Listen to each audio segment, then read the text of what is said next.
Quel est l'objectif de cette démarche TH2SE? Eh bien, tout d'abord, c'est d'améliorer la qualité de vie au sein d'une entreprise, c'est d'augmenter les performances de l'entreprise.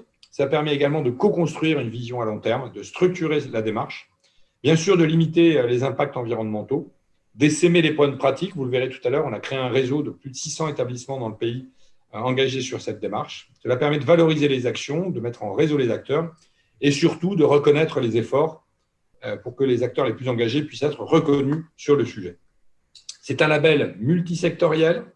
Il existe des déclinaisons dans le monde sanitaire, dans le monde de la culture, du médico-social, des PME, des TPE, et d'autres secteurs sont en déclinaison, puisque, bien évidemment, les lois s'appliquent à tous, mais il y a certains secteurs dans lesquels il y a des spécificités. Bien évidemment, quand on est dans une crèche, on n'a pas les mêmes objectifs que dans une industrie qui fabrique des piles. Donc, il y a plusieurs déclinaisons avec un corps commun.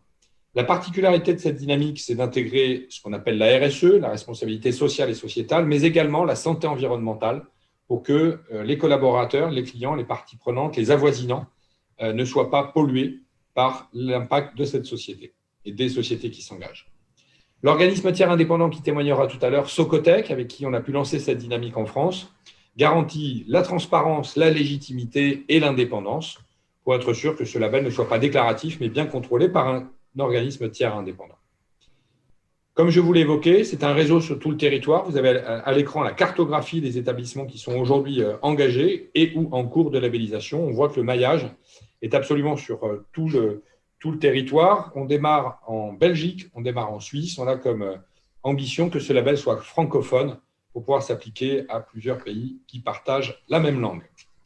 Voici les résultats de cette société. Alors, c'est assez exceptionnel, on l'a rarement vu. David Bricciot, qui est à mes côtés, qui a accompagné la structure Vlad pendant cette année, eh bien, on est parti sur un score que vous avez à l'écran initial de 61% que vous voyez là.